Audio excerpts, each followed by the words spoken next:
Bom dia, a paz de nosso Senhor e Salvador Jesus Cristo esteja no seu coração e no seu lar. Nós vamos falar nesta manhã sobre o tema O Caminho da Vida. E Jesus apresentou este caminho. No livro de João, capítulo 14, o verso 6, ele diz: Eu sou o caminho, a verdade e a vida. Ninguém vai ao Pai a não ser por mim. Eu sou o caminho. Então, se Jesus é o caminho, querido, não tem outro caminho. Deu para você entender? Você que ainda não recebeu o Senhor Jesus como seu Senhor e seu Salvador, pare e pense. Talvez você diga assim: eu nasci nessa religião, cresci nessa religião, vou morrer nessa religião. Você não acha que isso é um ato de ignorância? Você determinar a sua própria condenação por uma questão de orgulho, de vaidade? Não seria mais prático você dizer assim: eu nasci nessa religião, cresci nessa religião, mas procurando conhecer o caminho que me leva à eternidade, encontrei Jesus. E por isso eu recebi como meu Senhor e meu Salvador. E agora eu vou andar junto com Ele.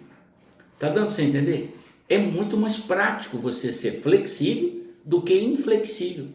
A sua inflexibilidade pode te conduzir à perdição. E a sua flexibilidade pode trazer ao seu coração o quebrantamento e a instrução do Espírito Santo sobre a verdadeira vida. Porque há uma vida que começa aqui e vai por toda a eternidade. E há uma outra vida que começa aqui, quando termina, ela vai para a condenação eterna. Não é nada agradável. Então vamos nos ater ao texto bíblico para você compreender isso. Jesus então, em João 14, conforme eu disse, diz: eu sou o caminho. Em Mateus 16, 24, ele tem um choque com Pedro. E o Pedro, preste atenção para você observar como que a questão é séria. Desde esse tempo, começou Jesus Cristo a mostrar a seus discípulos que era necessário seguir para Jerusalém e sofrer muitas coisas dos anciãos, dos principais sacerdotes, dos escribas, ser morto e ressuscitado no terceiro dia. Jesus estava falando da sua missão. Pedro, então, chamando Jesus à parte, começou a reprová-lo. Jesus chamou Pedro para segui-lo e disse a ele: eu vou fazer de você um pescador de homens.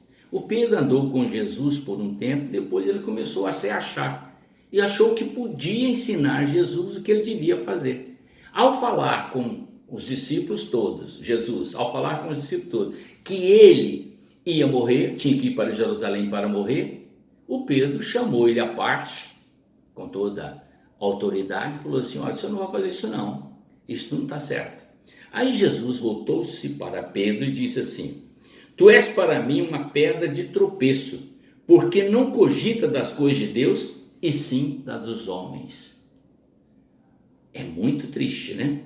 Porque Jesus afirmou a Pedro: você está sendo possuído por Satanás. Para trás de mim, Satanás.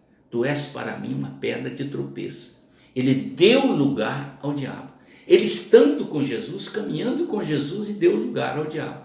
E tem muitas pessoas que fazem isso. Esquecem, só porque acham que está dentro da igreja, junto ali com o conjunto da igreja, acha que são dono da verdade, pode corrigir os outros, ensinar os outros a respeito das coisas do Senhor.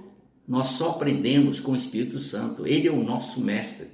Então, querido, não faça isso, por favor. Se dobre diante do Senhor e reconheça a sua pequenez. E coloque o seu coração para que Deus possa te usar como instrumento vivo. E aí ele diz mais, olha: então disse Jesus aos seus discípulos: se alguém quer vir após mim, verso 24, negue-se a si mesmo e tome a sua cruz e siga-me. Então agora Jesus disse: eu sou o caminho. Você quer me seguir? Tome a sua cruz e siga. Mas antes de você tomar a cruz, o que ele pediu? Negue-se a si mesmo. O Pedro estava sendo soberbo, autoconfiante. Jesus falou: com esse pensamento, Pedro, você só agrada a Satanás. Quer me seguir? Então negue a si mesmo, tome a sua cruz e siga-me. Esta palavra, querido, é muito gloriosa, porque o caminho da vida, ele está em Cristo. Ele não está na sabedoria dos homens, ele está em Cristo. Em Lucas capítulo 4, verso 18, nós temos esta palavra que eu quero que você entenda comigo agora. Mesmo Pedro, tendo cometido esse problema, essa dificuldade, e tendo colocado essa dificuldade diante de Cristo, e tendo permitido que o diabo entrasse no corpo dele, olhe bem, para você perceber, isso pode acontecer com qualquer pessoa, qualquer crente dentro da igreja. Viu? Isso não é só com Pedro que aconteceu, não. Com qualquer pessoa. Mas olhe como você se livra disso. Então, no capítulo 4, verso 18, nós temos esta palavra registrada.